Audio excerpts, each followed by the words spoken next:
What is life like after a mass shooting? Once the news cycle and headlines move on to the next tragedy, what happens to those left with the scars?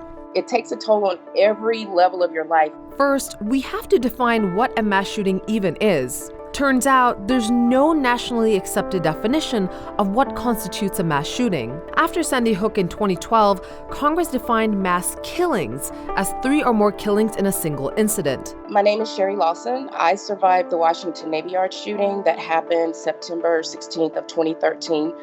I was working in the building where the shooter took place and unfortunately lost 12 of my coworkers in that incident. Experiencing a mass shooting is traumatic, and how people respond both immediately and in the long term is a personal journey. There is no one-size-fits-all solution. When it comes to the immediate aftermath of an event like a mass shooting, we see that reactions from survivors really run the gamut. They're going to be as unique and as different as each individual is. Some people immediately, feel grief, some feel anger. A lot will go into sort of shock, especially in those first hours and days where they're not even really able to process what they're going through to really know exactly how they're feeling.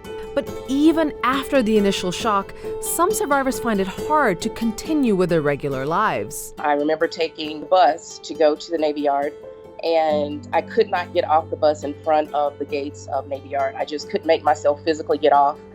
And I stayed on for a couple more stops. I got off and I just immediately began sobbing just in the middle of the sidewalk. And I think that was the first indication to me of just the level of emotion that I was feeling and able to express. Survivors and families of victims also have to face a difficult reality.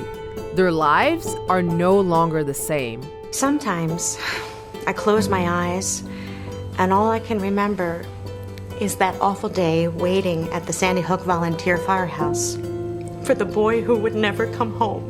Perhaps the greatest thing that these people have to process is the fact that their normal has completely changed. They now have to navigate new waters where everything that they've ever known has effectively been shattered. After the Navy Yard shooting, Sherry found herself struggling to cope. Began to experience insomnia. When I could sleep, I was having nightmares. Night terrors. I would scream in my sleep and wake myself up. My eating was off. I was having panic attacks almost on a daily basis. She eventually sought professional help. Her symptoms pointed to post-traumatic stress disorder, or PTSD. Everyone's got a fight or flight system. We have this animal system that activates in the event of threat that protects us, and we either flee or fight. In the event of some sort of danger. What happens is the body, under a normal circumstance, that shuts off after the threat is gone. But in the event of something very severe, like this type of trauma, those systems may not shut off. You may be stuck, basically, in that state. In fact, according to the National Center for PTSD, 28% of people who have witnessed a mass shooting develop either PTSD or acute stress disorder. I was exhausted also from just the level of hypervigilance I was experiencing because everywhere I went, my brain was constantly scanning the environment for potential danger. I also would begin to disassociate, so I was just mentally not there. I actually suffered a mini stroke about a year after my shooting from the level of stress that I was experiencing. My right carotid artery spontaneously burst. And then there's something doctors call survivor's guilt. I'm just so grateful that I just missed it, but there's also so much pain of thinking, like, why wasn't it me, and what did those people do to deserve it? I actually spent some time between Las Vegas and Parkland interviewing survivors of mass shootings. And, survivor's guilt is a really powerful thing. You wonder why you lived and your friends died, or why you were spared and others weren't. And, it's a question that you'll never really be able to get an answer to, but that doesn't mean your mind doesn't stop trying to figure out what that answer is. And I think having to struggle with the fact that you're still here when so many others aren't, I think it can have a very profound impact on individuals. Survivor's guilt can creep into someone's life unexpectedly and cause havoc. In March 2019, 2 Parkland shooting survivors died by suicide. The mother of one of them said her daughter had been suffering from survivor's guilt and had recently been diagnosed with PTSD. I was feeling a lot of guilt in the aftermath of the Navy Yard shooting because that particular morning I didn't speak to Mike Ridgel, who was a security guard in our building, and he was murdered by the shooter. A few months before the shooting took place, I had been making it a point to speak to Mike in the mornings and just say hello, because I felt like his job was just kind of taken for granted. So it made it a point to speak to him in the mornings. And that particular morning, I was racing to make an 8 a.m. meeting. And I remember seeing Mike out of the corner of my eye and just decided to run up the stairs and try to make that meeting and didn't say hello. And that haunted me for a very long time after. The stress, depression, and sometimes the stigma around getting help can wear survivors down to the point where it can become unbearable. It just takes such a toll on you, not only mentally and emotionally, but physically. I felt like if this is the way the rest of my life has to be, I don't want to live it. So there was a time where I seriously considered taking my own life. And I want to be transparent about that, because I think it's important for us to share those types of stories and experiences. Another thing survivors struggle with: other people's expectations and a limited time when help is offered. Everybody really needs to understand that grief does not occur on a timetable. And in a lot of cases in these events or in the aftermath of these events, the resources are available for a very short period of time.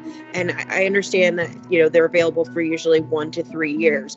And even at the 3-year mark, we may think that that's a really long time to be providing support. But the reality is that the trauma associated with the mass shooting, it's a lifelong battle. Dealing with loss and trauma is hard enough, and trying to heal while the media is surrounding you is even harder. 24-hour news coverage can play a role in re-traumatizing survivors and families, and even watching news about mass shootings can be triggering. I mean, a lot of people kind of almost make fun of triggering lately, but for someone who has a serious, trauma, and they encounter something that reminds them of that event and that sense of danger and threat, that's what kind of puts them back in that fight or flight zone again and triggers that system to activate in them, so they become acutely anxious and distressed. That's why advocates have appealed to the media to be more responsible in their coverage. This means not showing the face of the shooter and restricting the use of their name. This is our policy on this program. We will not say his name or show you his picture. Well, the very nature of mass shootings and the fact that they continue to happen is a re-traumatizing effect for individuals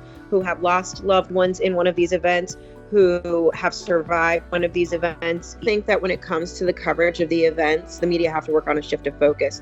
I work for the campaign No Notoriety, and the campaign really advocates for a limited focus on the perpetrator.